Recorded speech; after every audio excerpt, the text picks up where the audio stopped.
Good evening. Tonight we look at this topic called "You worth more than you think." Do you ever wonder that you are much more precious, more than what you estimate about yourself, more than how actually other people think about you? Because we worth more than what we think of ourselves. In Isaiah chapter 44 verses 2 to 4 says, "This is what the Lord says, He who makes you, who formed you in the womb, and who helped you, do not be afraid, O Jacob my servant, Jeshurun, whom I have chosen. Listen to me, O house of Jacob, all you who remain in the house of Israel, you whom I have upheld since you were conceived, have carried since your birth, even to your old age and grey hairs. I am He who will sustain you. I have." See, God here clearly states that He is involved in our life since day one. And throughout our life, God says He is the one who sustains us. And He has. And therefore, if God is in our life, if our life has purpose, our life is not a coincidence, it is not an accident, but our life has purpose. And so what is the purpose? Because we are really worth more than what you and I think of ourselves. You see, only winners are born. Now, first of all, I want to encourage you that before you and I ever breathe the first breath of fresh air from this earth, we are winners. Because if we are not winners, we will never see light of this life. In Psalm 139 verses 15 and 16 it says, "My frame was not hidden from you when I was made in the secret place, when I was woven together in the depths of the earth. Your eyes saw my unformed bodies. All the days ordained for me were written in your book before one of them came to be." See, you know who you are. You know your worth. See, know who you are gives you the meaning and purpose in life, and gives me the purpose and meaning in life. See, we are God's creation. And in fact, the Bible says we are God's masterpiece. The most precious artwork, the most precious creation by the master craftsman. See, you have worth, and I have worth and value. See, we are actually better than Olympic champions. Do you know that? You see, if we were not Olympian champions, we would have never been able to see light of this world. Because when our parents, they consummate their marriage, the sperm of our dad, when it was released, there were millions and millions of that tiny worm swimming towards the ovum, waiting to join together and create a new life. Now there was an intense swimming competition going on, and millions, you're competing with me, not Olympic champion. Olympic champion, we're competing with an international group of competitors. But you know that you and I was once upon a time we were involved in a very intense swimming competition, and then we beat all the rest and we emerged the only winners. And that's why you are here. If we have lost that race, you will not be here. Those other millions and millions of sperm, they never see light because they lost the race. Only winners are born. There are no loser. Never a loser was born. Never. So remember this one point. The fact that you and I are here, we are winners. So do you know your worth? You see, God is so wonderful. Before we even breathe our first breath, God already made us winners. See, everything begins with God. In Colossians chapter 1 verse 16 says, "For by Him all things were created, things in heaven and on earth, visible and invisible, whether thrones or powers or rulers or authorities. All things were created by him and for him. Now you see, what's the purpose of our existence? All things were created for him. And so what drives us? Right? What do we live for? It's very important. There are some people, different type of people, they live for different reasons. Some people live for themselves. They are selfish people, actually, right? Their starting point is themselves. Everything revolves around themselves. And many begin life by asking, what is there for me? You ask them about a business deal, you ask them about joining a project, or doing maybe even social work. They will ask, what is there for me? Would they give me a medal after 5 years? You ask them to donate blood, would they give me a recognition, a medal, a certificate after 10 donations? See, whatever they do, they always think about, what can I get out of it? See, they're driven by what? Selfishness. They be thinking about how can they benefit from whatever endeavors they are engaged in. Well, beside this group of people, the next group of people is that some good people live for others, and which is good. We live for others is good. Like mothers sacrifice for their children. I think Mother's Day was just last week, and so we remember mothers, and every time we remember mothers, our hearts are warm, and we remember mothers' sacrifice. How mothers sacrifice their sleep, their waistline, their beauty, so to speak, for us, because they love us. And so mothers are great ladies, and they are good-natured and kind. So we love them, we honor them, we respect them. So they live for other people. And so it's good that we learn to sacrifice and live for other people. And next, we have godly people. Godly people live for God. And I hope that you and I are godly people. So that when I want to know the purpose of our existence, then we must begin with God. Because everything begins with God. If we leave God out of the equation, then you notice that by the end of our life, we may gain certain material things, we may have certain things, but then you found that there is no true meaning in life. See, we are born by His purpose and for His purpose. See, God created us for a purpose. God did not create the creation, including man, for no purpose. See, God wanted to have fellowship with man. God wanted to have this intimate relationship with man. That's why God created man. And it is for His purpose and by His purpose that we found ourselves in existence. Number 3. Now, what drives your life and mine? In Ecclesiastes chapter 4 verse 4 says, "And I saw that all labors and all achievements spring from man's envy of his neighbor. This too is meaningless, a chasing after the wind." See, King Solomon observed this. He says that he saw a lot of labor and a lot of achievement, but the motive that has driven these people to do all these things is because of what? Envies of their neighbor. And then Solomon concluded by saying, it is vanity. They are chasing after wind. Now, some people are driven by what? By anger and resentment. Their lives, they are full of anger and resentment. I do not know whether you have come across such personalities.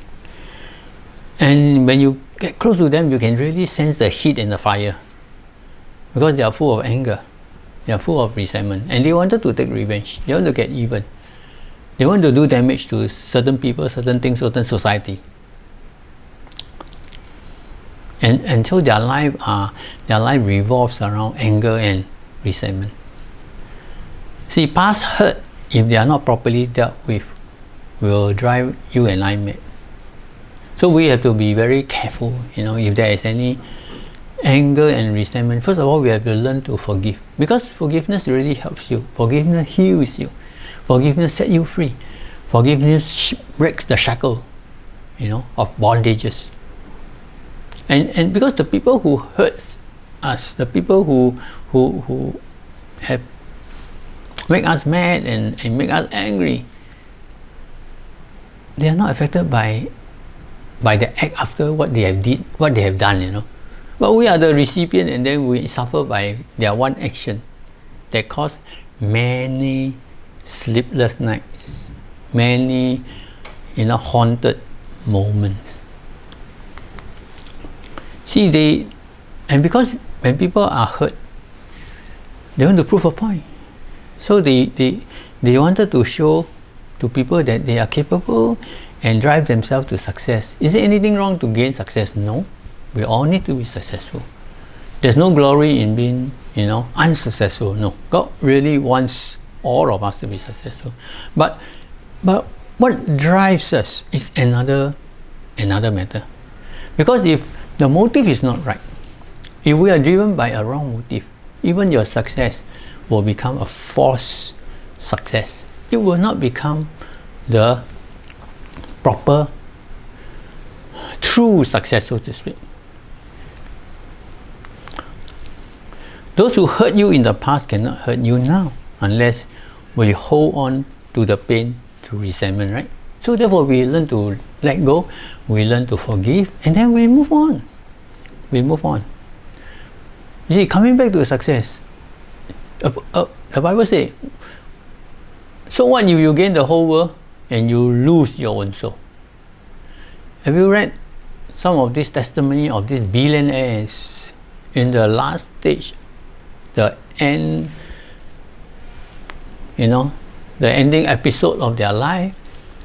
And when people interview them, when they begin to pour out their hearts, they regret about the things that had happened, that now they own billions, but they lost their health, they lost their family, they lost many other precious things that money cannot buy. See, they use all those things to exchange so-called materialistic success.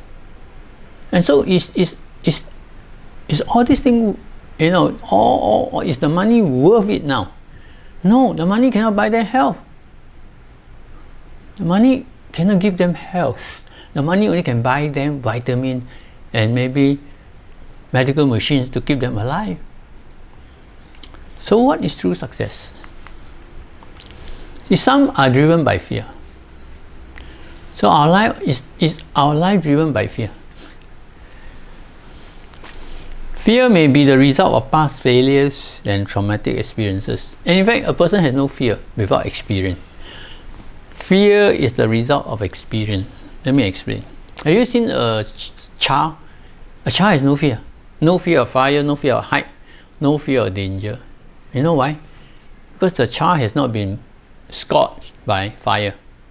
Has not been burned by fire. A child has not been hurt by an accident, by a fall. A child knows no danger because he has not gone through very harrowing, episodes of their life. So a child has no fear. Fear comes as a result of our past encounters, bad encounter rather, and so fear comes as a result of that. Now, what drives us? Is it fear? Is it because of some negative past experiences, things that did not happen the way we wanted, and these are the things that cause negative thoughts in our mind? Is it now it's driven us that we are afraid that we are short of this, we are afraid that we are short of that, we are afraid that we may not have enough, we are afraid, we are afraid, and we are afraid, and there are so many we are afraid.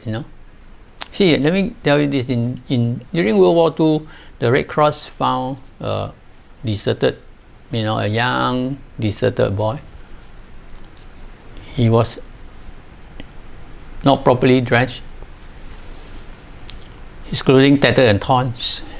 He was hungry, shivering. He was he suffered malnutrition. So they took him back to the Red Cross Society, the hospital, to nurture him, to nourish him. And so they began to feed him soup and bread. And after that, they put him to sleep. But to their surprise, in his sleep, they discovered that he was still holding on, clutching the piece of bread they had given him. So why? See, because this boy has gone through hunger. And so he was afraid that if he doesn't keep another piece of bread, tomorrow he may be hungry again. He forgotten that now he's inside the Red Cross Society hospital. He has no worry about the next meal. But because the past experience has caused him, to think that if he does not keep this bread, then he may suffer hunger again. So see, his life is driven by what? By fear. His action is driven by fear. So he wants to play safe and maintain the status quo. Right? One piece of bread is better than hunger tomorrow. So, but fear can paralyze us. And because of fear, we can miss a lot of opportunities in life. Do you know that? See, many fear purposes that God wanted you to do, whether to succeed in a business, whether to serve God more, whether to live your life more meaningfully, whether to pursue certain happiness or certain relationship in your life, you may lose all these opportunities. It's because of fear. You may see some fear experiences, and therefore your decision is colored by their fear experiences or your own fear experiences. So don't let fear paralyze us. Don't let fear, drives our life. Now, our life should not be driven by fear. Some are driven by materialism.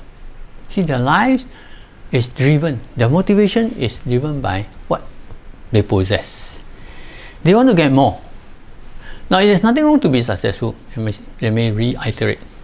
God does not want us to be poor, and being poor does not mean that you glorify God. But yet, our life should not be driven by materialism.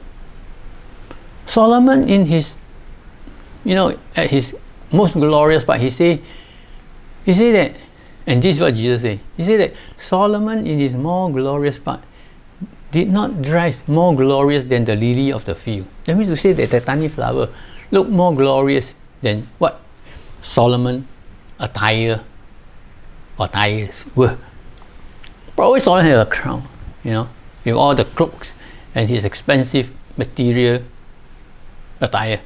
But Jesus said he is not even better dressed than the lily of the field, because the lily of the field looks so beautiful, so fresh, because it's created by God. That's Jesus' word. So we want to get more. We want to get more. And when they get more, at what cost? I think this is a question that we're going to ask, right? And they want to get more so that they can use this to prop themselves up. You see, some people, they got no security. If they think that they have no money, they have no branded goods to put on, so they feel like they look very naked. They feel like they cannot stand, so they need to be propped up by what? By branded goods. Now, I'm not saying that Christian cannot use branded goods, don't get me wrong. If you can afford, so be it, but don't borrow and buy branded goods. Now, you see, not because you have a certain brand of watches, a certain brand of car, a certain brand of clothing, a certain brand of handbag, you wear a certain brand of perfume, therefore you are worth your worth. But do not be driven by materialism. And for these people, maybe they think that, well, money equals security, happiness, and importance. Because if I'm put on this certain thing, I own certain thing, I possess this certain thing, then my status is different. Is that true? Not necessary. Our life does not revolve around material things. Now, it's good to have a car. It's good to have a nice place to live. Now, don't get me wrong. But we should not be driven by materialism. God gives us all these material goods for what? I think first of all, we have to learn to handle them. Learn to bless. Learn to dispense them. See, don't be driven by fear. Now, if I will come back about the point of fear and relating it to material thing. See, at this point, you notice that our COVID situation has kind of going southward. he become very more, a lot of tension now. Like going back to circuit breaker again, maybe circuit breaker 2. Oh, God forbid, I hope it will not happen. So some people may be driven by fear. Oh, should I continue to give unto the Lord? So I'm supposed to support the good cause. And maybe I should, give more for myself. See, they're driven by fear. No, learn to trust the Lord. Learn to trust the Lord. Just remember, our life should not be driven by materialism. Although we need material, right? We need material. We need to wear clothing. We need a house. We need a roof over our heads. We need transportation equipment, or etc. But those are not the things that give us purpose and meaning in life. They sustain life perhaps, but they don't give meaning. Giving meaning is at another level. So our security, our importance, and our happiness does not rest in materialism. Probably some are driven by acceptance of others. You see, their whole life they are concerned about how people view them, how people assess them, because they think that they might be looked down. They are being looked down by others, so they want to gain acceptance. They want to perform. They want to show that they are capable. See, there are some people, have you come across some people, they always want to prove themselves. And maybe sometimes in the family, some children, because they feel that their parents have neglected them, they are not as good as their sibling, most of the time, the younger, they need to show that they are better than their elders. And so there's this rivalry, this competition, because they need to prove a point. I hope that you are not like that. And I hope that it does not happen in your family also. And besides proving to their peers, there's such thing as peer pressure. So and so has gained this examination result. So and so has done this, achieved that. How about me? How about my children? How about sometimes we put pressure on them. As a result, we inculcate this value and this wrong value into our children. So they find that, to gain my parents' acceptance, I must perform. Because when we compare, we always talk about our neighbor's kids' examination result. And we will praise our kids' examination result. We'll say, do you know that our neighbor's kid got 90%, 90 marks for the math in the same school, in the same class, right? And then you only got 60, you only got 70, you only got 80, he got 90. Why can't you get 90 and 91? And at least I will talk to my neighbor. Our neighbor, I'll be more, I have a better standing. See, who is getting the glory, you or your son? You're pressurizing your children just to, show that you are a good parent? Or you know how to give birth to smart children? See, sometimes we are pressurized. We want to prove a point. We want to prove and make sure that other people can see us, so-called see us up, don't look down on us. So the opposite of looking down is to see us up. And you can't find that in the English language rather. So they are too concerned about how other people think of them. And they want to look good in other people's eye. And therefore we follow them blindly. The car they driven, we want to buy. The handbag they use, we want to buy. The jewelry they wear, we want to buy. But can we afford in the first place? First of all. Right? Secondly, do you need them? Do you add to your worth just because we have all those things? No, it can add to our worth materially, but it does not add to our worth intrinsically. It does not add to your character. Fifthly, Christians are driven by relationship with God, and this is the right drive. We are driven by our relationship with God. In John chapter 17 verse 4 says, I have brought you glory on earth by finishing the work you gave me to do. See, Jesus' word. Jesus came to this earth with a purpose, what? To die for the sin of the world. And he has accomplished that. And so he told the Father, I brought you glory. That's why you see, he fulfilled back to the very purpose that God created you and I, created mankind, that we are to glorify God and enjoy Him forever. Jesus here glorified the Father by completing the work See, God has given us a task, all of us a task. He has created us as champion, as masterpiece, so that we can fulfill the very purpose that God has created for us. Because we have values. We are not trash. You don't think that other people can look down on you. Only you can look down on yourself.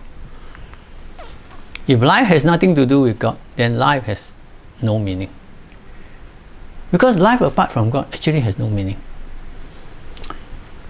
See, God gives meaning to our life now and also our life in eternity. Fourthly, life on earth is preparation for eternity. Do you know that?